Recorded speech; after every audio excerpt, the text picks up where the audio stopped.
আমি কি করেছে এখানে আলুর দম করেছে। আলুর দম? আস্তে আস্তে খুলিস না, ফেলে দেবি, মাম্মাম পড়ে যাবে বাবা, খুলিস না। মাম্মাম কি রান্না করেছে? আর বড়া করেছে, আর আলু ভাতে করেছে, আর ভাত করেছে। ও নমস্কার বন্ধুরা। নমস্কার। ওরে বাবা, নমস্কারের বন্যা বইয়ে দিল। নমস্কার বন্ধুরা। তুমি কি করছো ওখানে? একটু দাও না, নুন দাওনি? ওখানে আবার ফোনটা চালিয়ে দাও তো। আমার তো লাগে পাতাতে, সেই জন্য।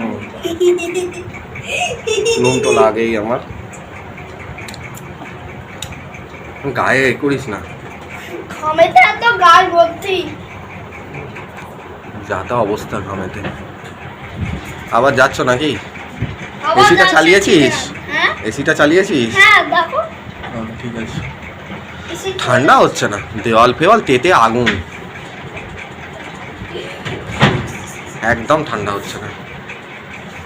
অনেকক্ষণ ঠান্ডা হচ্ছে না, না অনেকক্ষণ সময় লাগবে ঠান্ডা হতে। গুড আফটারনুন ফ্রেন্ডস, ভাত নিয়ে বসে পড়লাম অলরেডি। ভাত বেড়ে দিয়েছি, আমারও ভাত, ছেলের ভাত নিয়ে নিয়েছি। আর তার সাথে আজকে কী কী রান্না হতো তোমার সাথে একটু শেয়ার কিসের বড়া এটা? করছি। এটা হচ্ছে মুসুর ডাল, পেঁয়াজ ফোড়ন দিয়ে মুসুর ডাল, শুকনো লঙ্কা আর পেঁয়াজ ফোড়ন দিয়ে। একটু বড়া দাও তো, ভালো করতে চাচ্ছি, একটু বড়া দাও। দাঁড়া দাঁড়া দাঁড়া। এটা হচ্ছে বড়া মুসুর ডালের বড়া ভাজা। একটু খাই। খাবি? কাঁচা লঙ্কা বেছে দিতে হবে তোকে। মুসুর ডালের বড়া করেছো? ও ভালো করেছো। এটা হচ্ছে মুসুর ডালের বড়া দিয়ে আলু দিয়ে ঝাল। আচ্ছা।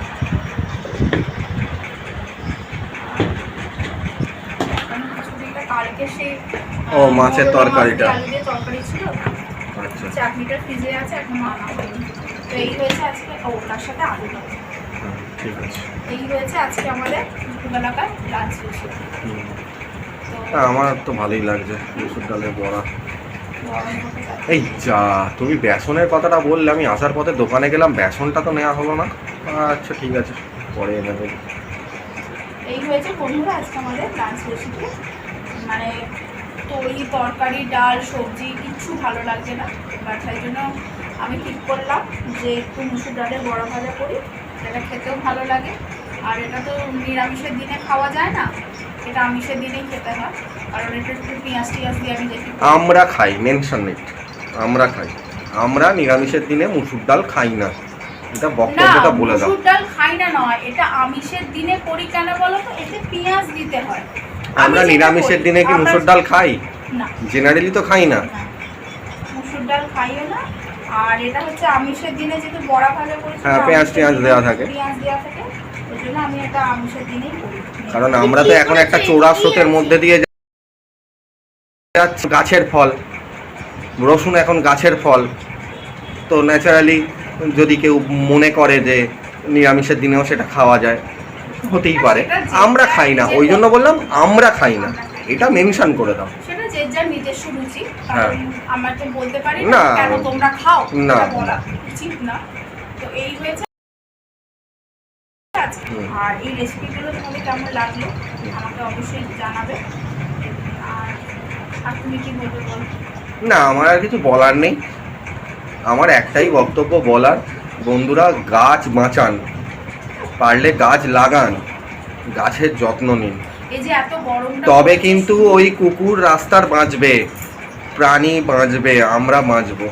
শুধু কুকুরকে খাওয়ালে হবে না, তার স্থানেরও ব্যবস্থা করতে হবে। সে তবু গাছতলায় গিয়ে শুতে পারবে। আপনি তো খাইয়ে খালাস হয়ে যাবেন, আমি খাইয়ে খালাস হয়ে যাব, আমার বাড়িতে তো আশ্রয় দেবো না।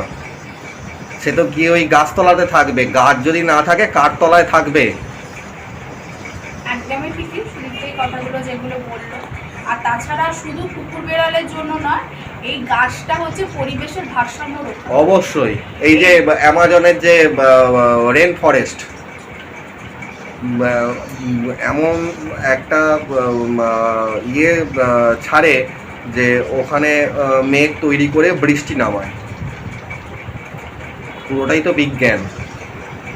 সে তো নিশ্চয়ই এই মানে পরিবেশের সেখানে ভারসাম্য। আমাদের এই যে এত গরমটা কেন পড়েছে, পরিবেশে হচ্ছে পরিবেশের ভারসাম্যটা হচ্ছে হেক্টর হেক্টর জঙ্গল কমে গিয়ে সেখানে নানা রকম প্রজেক্ট হচ্ছে, project তো হয়েছে, এইগুলো তো আমাদের ক্ষতি করে দিচ্ছে না। এগুলোর জন্য তো মানে আমরা দায়ী, সম্পূর্ণ আমরা যে এই আমাদের ডিমান্ড আছে বলেই করছে। মানব সভ্যতা সম্পূর্ণ সবটা কর্পোরেট হয়ে গেলে তো মুশকিল না, সবকিছু তো কর্পোরেট হয় আমরা না। নিজেরাও সেটা আর সহ্য করতে পারছি না। প্রকৃতি তো মানে তার উপযুক্ত জবাব দেবে। এই যে করোনা লকডাউনটা হওয়ার পরে তুমি একটা জিনিস লক্ষ্য করে দেখেছো কিনা জানি না, আমাদের নিঃশ্বাস প্রশ্বাসের অনেকটা হালকা হয়ে গেছে। হ্যাঁ, করোনার সময় ওই সময়টা অনেকটা হালকা হয়ে গিয়েছিল, কারণ এই নিঃশ্বাস প্রশ্বাসটা শুধুমাত্র বাড়ে হচ্ছে এই গাছ কেটে দিচ্ছে। এত মানে ভেহিকলস, এত কিছু হয়ে বেরিয়ে গেছে। তোমার এই বড় বড় গাড়ি, বড় বড় শুধু বড় বড় কলকারখানা, তার ধোঁয়া, তার এই কারণের জন্য না প্রকৃতি কিন্তু রোষ নেবে। আর নেবেই। সেটার জন্য দায়ী সম্পূর্ণ আমরা সম্পূর্ণ রূপে দায়ী। আমরা সম্পূর্ণ দায়ী এই কারণের জন্য। হ্যাঁ, একটা মানুষ কি বলবে যে আমাদের তো ঘরে এসি আছে, এসি চালিয়ে দিয়ে ঠান্ডাটা। এই এসি থেকে যে গ্যাসটা নির্গত হচ্ছে সেটা তো আরো খারাপ। হ্যাঁ, আমরাও এসিতে আছি, সেটা কথা না, আমরাও এসি বাধ্য হচ্ছি তো সবাই এসিতে থাকতে। যাদের মতো ক্ষমতা নেই, সামর্থ্য নেই, তারা কোথা থেকে পাবে? বহু মানুষ আছে তো। তারা কোথা থেকে পারবে? তারা মনে করলেও কি এসিটা নিতে পারবে? পারবে না, কারণ তাদের সেই সামর্থ্য নেই। তারা হয়তো দুটো রোজগার করে ঘরের মধ্যে সেই পয়সাটাকে নিয়ে যাচ্ছে কি না পরের দিনে তাদের দুটো ভাতের হাঁড়ি বসবে। তাহলে তাদের আগে ম্যান্ডেটারি হচ্ছে খাওয়া পড়া। তাহলে খাওয়া পড়ার বদলে তো আর কিছু হতে পারে না। আমরা আজ যা কিছু করছি সবই খাওয়া পড়ার জন্য না, সবাই নয়, কিছু মানুষ। সবাই খাওয়া পড়ার জন্য সব কিছু করে না। একটা মানুষের খেতে বা পড়তে বিশাল কিছু লাগে না, কিন্তু বিলাসবহুল জীবনযাপনের জন্য সমস্যা তৈরি হয়। যাকে অনেক তথ্যকথা হয়ে গেল, আমার এসব বলা উচিত নয়, কারণ এগুলো ওপেন ফোরামে আমার এগুলোতে হয়তো কোনো প্রবলেমও তৈরি হতে পারে। যাকে থাক, একটু নিজের করে ভেবে বন্ধুরা তোমাদের সাথে এই কথাগুলো শেয়ার করলাম। তোমরা কিছু, আর আমি চাইও না তোমরা এটাকে নিয়ে বিরাট কেউ পার্সোনালি নিও না, পরিষ্কার কথা, কেউ পার্সোনালি নিও না। জাস্ট এটা একটা নর্মাল কথাবার্তা। ভাবলাম বলে বললাম। হ্যাঁ, কেউ পার্সোনালি নিও না। প্রত্যেকের নিজস্ব একটা লাইফস্টাইল আছে, সে কেন আর বেরোবে সেখান থেকে। ভিডিওটা বানাচ্ছি না, চলো এবার আমরা খাওয়াটা স্টার্ট করি। আমার প্রচন্ড খিদে পেয়েছে, আর বড় দাও তো।